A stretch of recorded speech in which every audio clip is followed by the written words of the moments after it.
सभी मित्रों को राम राम नमस्कार सत श्री अकाल। मित्रों, मैं शुभम सर एक बार आपका फिर से अपने चैनल ओम कैरियर इंस्टीट्यूट में स्वागत करता हूं। तो हम टीजीटी मैथ क्रम में टेस्ट से स्टार्ट किए थे, उसमें हमने पार्ट 1 से लेकर 6 तक पढ़ चुके थे। उसी में आज पढ़ते हैं पार्ट 7 और स्टार्ट करते हैं आज के दिन का पहला सवाल। तो देखते हैं। कह रहा है कि रेस क्रॉस के चारों ओर दौड़ता हुआ एक व्यक्ति यह पाता है कि दो पताक स्तंभों से उसकी दूरियों का योग हमेशा समान 10 मीटर ही रहता है।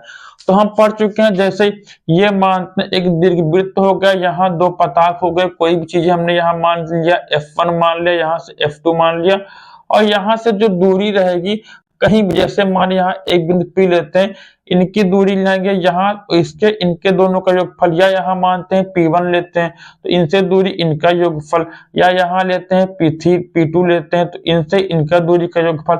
किन्हीं दो बिंदुओं की दूरी का योगफल हमेशा समान रहेगा। मतलब PF1 प्लस PF2 बराबर रहेगा P1F1 प्लस P2F2, या बराबर रहेगा P2F3। जैसे यहां से हम निष्कर्ष निकाल लेंगे, जैसे इनका इनसे दूरी और इनकी दूरी का योग, जैसे PF1 प्लस PF2 बराबर क्या रहेगा, इनसे इन दोनों की दूरी का योग P1F1 प्लस P1F2, और इनसे निकालेंगे तो इनसे भी दोनों का दूरी का योग हमेशा बराबर रहता है। तो यहां से क्या निकाल सकते हैं, P1 P2F1 plus P1 P2F2। मतलब हमेशा दो पताकों की बीच की दूरी हमेशा बराबर रहेगी। ये किसमें, दीर्घवृत्त में। ठीक है, यही तो होता है। तो यहाँ वही चीजें कह रहा है, रेस क्रॉस के चारों ओर दौड़ता हुआ एक व्यक्ति पाता है। हमने मान लिया ये कोई क्या है, ये एक रेस क्रॉस है, रेस क्रॉस है। इसके चारों ओर दौड़ता हुआ एक व्यक्ति पाता है कि दो पताक स्तंभ, हमने क्या बना लिया बच्चा, दो पताक स्तंभ बना लिया। यहाँ से हो गया F1, यहाँ से हो गया F2, यहाँ से कोई बिंदु मान लेते हैं P। जो इनकी दूरियों का योगफल रहेगा हमेशा समान रहेगा, मतलब इनसे और इनके दूरी का योगफल हमेशा समान रहेगा। ठीक, फिर क्या कह रहा है, और उनकी दूरी का योगफल हमेशा 10 मीटर है। और ये किसके बराबर रहेगा, तो ये P1 समान रहेगा, तो यहाँ से यहाँ एक दूरी A हो जाएगी, दूसरी भी A हो जाएगी, तो A कितना हो जाएगा 2A, कितना हो जाएगा 10 मीटर का, तो A का मान यहाँ से कितना हो जाएगा 5। फिर क्या कह रहा है दूसरा पॉइंट, और कह रहा है कि और दोनों पताक स्तंभों के बीच की दूरी, मतलब ये दोनों नाभि रहेगी और दोनों नाभियों के बीच की दूरी कितनी हो जाएगी, ये यहाँ से लेकर यहाँ तक की दूरी होती है AE, और यहाँ से लेकर यहाँ तक दूरी कितनी होती है AE। टोटल दूरी कितनी हो जाएगी 2AE। तो यहां से अगर नाभिक के बीच की दूरी निकालेंगे 2AE, तो इसका मान क्या हो जाएगा, इसका मान हो जाएगा, दिया है 8, काट देंगे 4 हो जाएगा, A का मान रख देंगे 5, तो E का मान हो जाएगा 4/5। E का मान 4/5 होगा, हमें B का मान चाहिए। तो आपको पता होगा कि E स्क्वायर बराबर क्या होता है, यहाँ देखो A बड़ा है B से, क्या है A का मान मानते हैं B से बड़ा है, तो A अगर B से बड़ा रहेगा तो A वाला नीचे रहेगा, जाहिर सी बात है।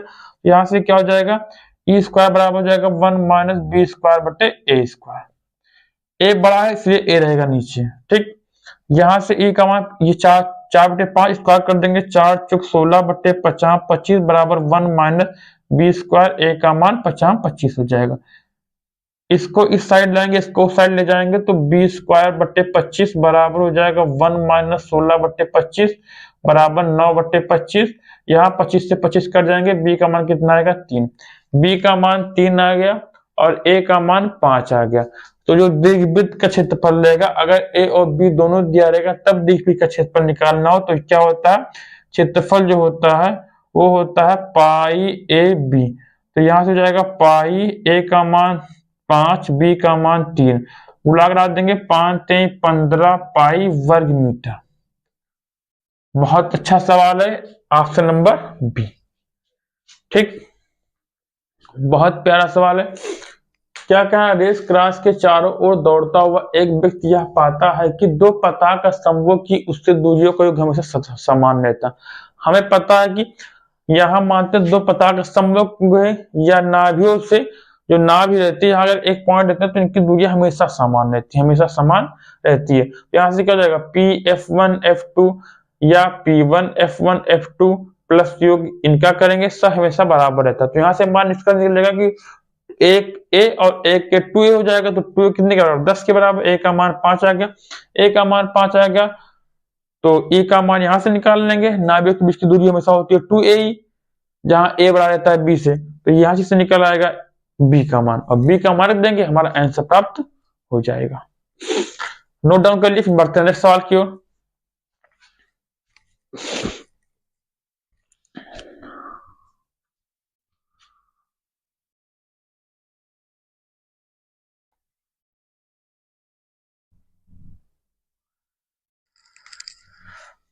रफ करते हैं इसे बच्चों।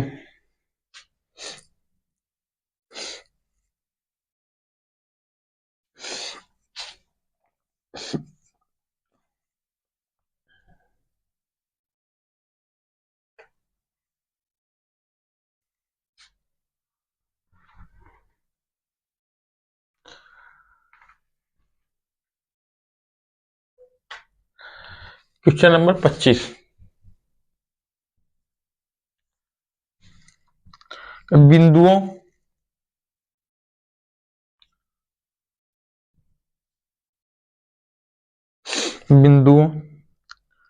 -3 4 -8, -3 4 -8 और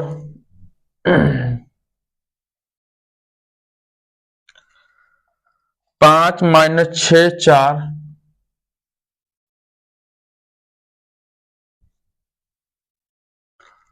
को जोड़ने वाली रेखा का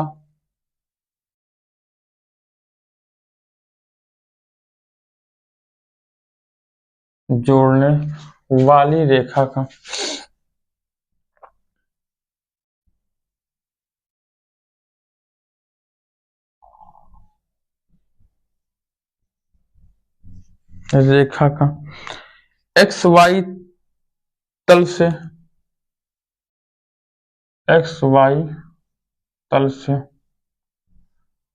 प्रतिच्छेद बिंदु कौन सा है?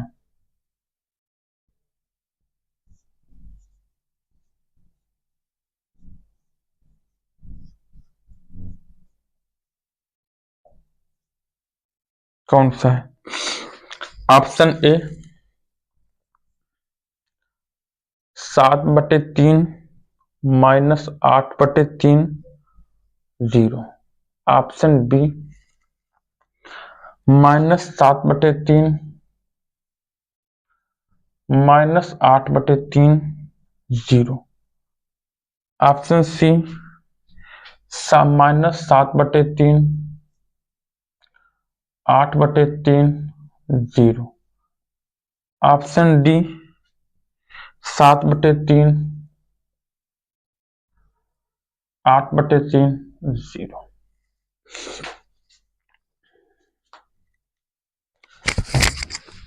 बच्चे यहाँ क्या कह रहा है, एक बिंदु दो बिंदु दिए हैं, जोड़ने वाली रेखा का एक्स वाई तल से प्रच्छेद बिंदु ज्ञात करना है, और साफ साफ दिया एक्स वाई तल से, मतलब एक्स वाई तल का मतलब होता है एक्स वाई तल, इसका साफ साफ मतलब हो गया कि जेड का मान क्या हो जाएगा, 0। एक्स वाई तल की बात कर रहा है, मतलब जेड का मान 0 हो जाएगा, ठीक।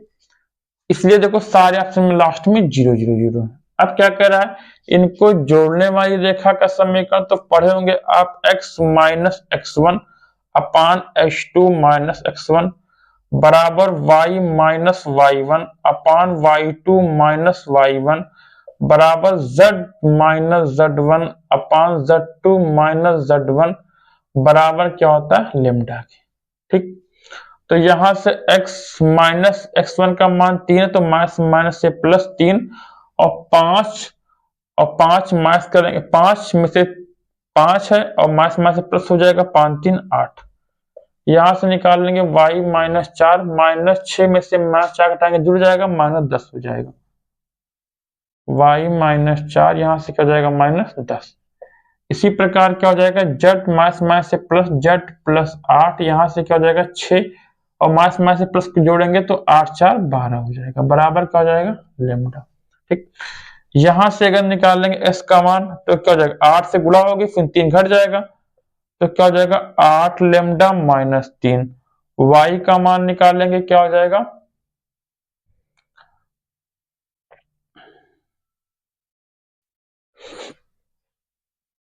y का मान हो जाएगा आपका, तो कोई z का मान ऑलरेडी दिया है 0, तो इसको निकालने की कोई जरूरत नहीं है, तो यार लिखने की कोई जरूरत नहीं, तीसरा भी निकालने की कोई जरूरत है ही नहीं आपको। ठीक, और y का मान फिर क्या हो जाएगा -10 लेमडा और +4। ठीक, और z का मान भी निकाल लेते हैं, z का मान क्या निकालेंगे, तो यहाँ से z माइनस z से हम लेमडा का मान निकाल लेंगे तो z -4 और बटे में क्या हो जाए z minus minus plus z +8 और 8 4 12, तो यहाँ से z का मान जो आ जाएगा वो क्या हो जाएगा, यहाँ पे z +8 +12 मतलब 12 लेमडा -8। ठीक, अब यहाँ दिया है एक पॉइंट कि एक्स वाई तल पे मतलब z का मान 0, तो 12 लेमडा -8 बराबर 0 निकालेंगे तो लेमडा बराबर हो जाएगा 8/12, काटेंगे 4 दूनी 8 4 3 12। अब यही मान जो निकाले हैं लेमडा का मान ये एक्स वाई में रख देंगे, तो एक्स का मान क्या, एक्स का मान है 8 लेमडा -3, यहाँ से हो जाएगा 8 गुणे 2/3 -3, 8 दूनी 16, 3 त्रिक का 9, 16 में से 9 गया 7/3। इसी प्रकार निकाल लेंगे y का मान, तो y का मान हो जाएगा -10 लेमडा +4, तो -10 गुणे 2/3 +4, गुणा करा देंगे 10 दूनी 20, 4 से गुणा कराएंगे इसमें 4 3 12, माइनस वाला बड़ा है 20 में से 12 गया 8 -8/3, तो s का मान कितना हो गया 7/3, y का मान -8/3, z का मान 0। ऑप्शन नंबर आपका ए बिल्कुल सही है, ऑप्शन नंबर आपका ए बिल्कुल सही है, इसे नोट डाउन करिए। फिर बढ़ते हैं आगे सवाल की तरफ।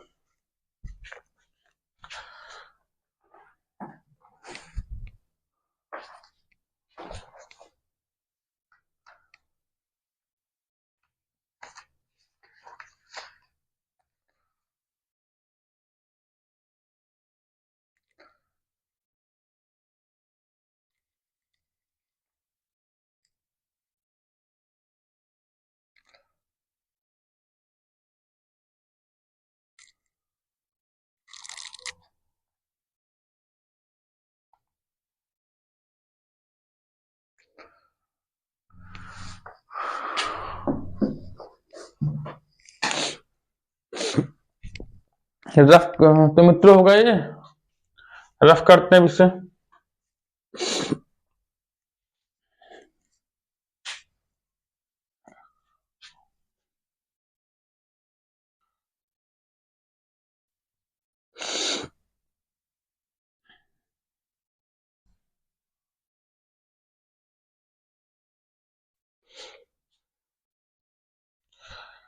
क्वेश्चन नंबर 26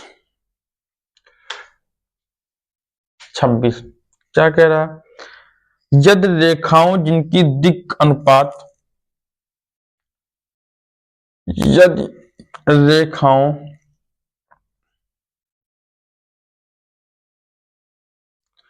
जिनके दिक् अनुपात, जिनके दिक् अनुपात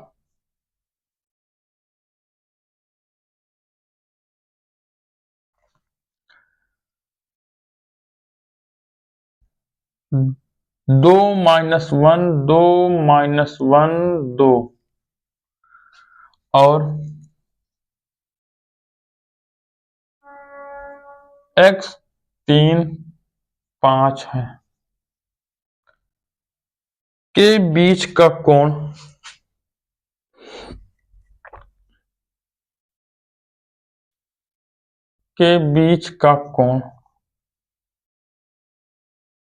π/4 है, तो x का लघुत्तम मान, तो x का लघुत्तम मान क्या होगा,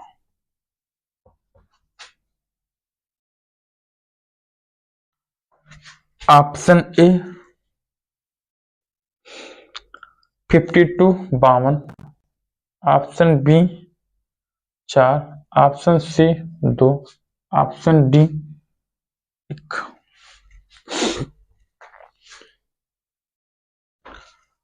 तो कह रहा है यदि रेखाओं जिनके दिक् अनुपात इतना इतना ज्यों के 20 के कोण का π/4, तो यहां से ये क्या हो जाएगा, ये हो जाएगा A1, ये हो जाएगा B1, ये हो जाएगा C1, ये हो जाएगा A2, ये हो जाएगा B2, ये हो जाएगा C2। तो हम फार्मूला पढ़े cos अल्फा या cos थीटा बराबर क्या होता है A1 B1 plus A2 B2 plus A3 C A1 A2 B1 B2 plus A1 A2 B1 A1 A2 क्या रहेगा A1 A2 plus B1 B2 plus C1 C2, ये रहता है साथ A1 A2 plus B1 B2 plus C1 C2 बटे में क्या रहेगा पूरा इसका इन वाले और इन वाले का अनुपात स्क्वायर, तो A1 square plus B1 square plus C1 square, दूसरे ब्रैकेट में क्या रहेगा A2 square plus B2 square plus C2 square. ठीक, तो क्या हो जाएगा A1 A2 plus B1 B2 plus C1 C2 अपान में क्या हो जाएगा A1 square plus B1 square plus C1 square plus C2 square, ये चीजें आपकी हो जाएंगी। ठीक, और थीटा का मान हो जाएगा, तो यहां से क्या हो जाएगा cos π/4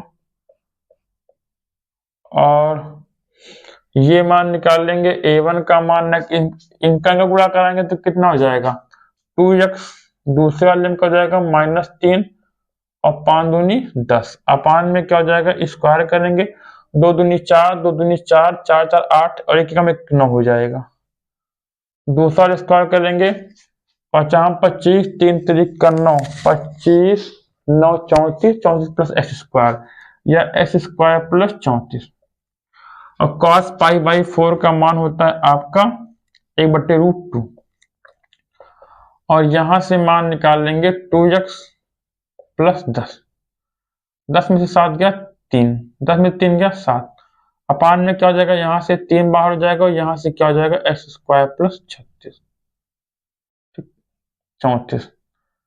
अब हम देखेंगे ऑप्शन, सबसे छोटा ऑप्शन रखते हैं, सबसे छोटा ऑप्शन पूछा तो पहले रखेंगे एक रखें कितना हो जाएगा एक कैसे करें 34 35 5, हमें ये भी बात देनी है कि √2 आना चाहिए, 35 करेंगे तो √2 तो आएगा नहीं √2 क्योंकि 235 कटेगा नहीं, तो पहला मतलब एक ऑप्शन आपका गलत हो गया। फिर दूसरा रखेंगे 2 दूनी 4 तो 34 4 38 38 का 19 दूनी 38 ये बन सकता है और 19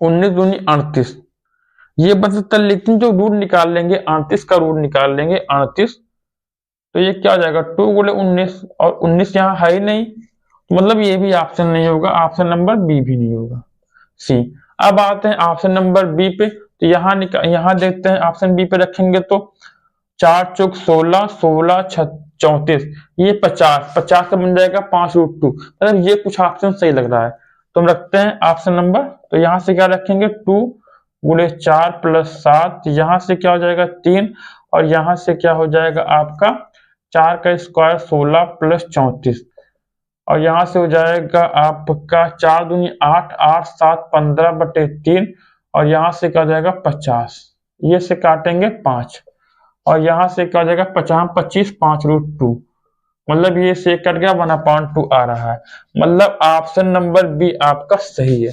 हम चाहते तो इसका दोनों का वर्ग कर देते हैं, फिर इन दोनों का वर्ग कर देते हैं, फिर गुणा कर लेते हैं और फिर वहां से बनाते हैं द्विघात समीकरण, लेकिन वह बहुत लंबा पड़ जाएगा और हमें पेपर में इतने लंबे में भी नहीं करना है।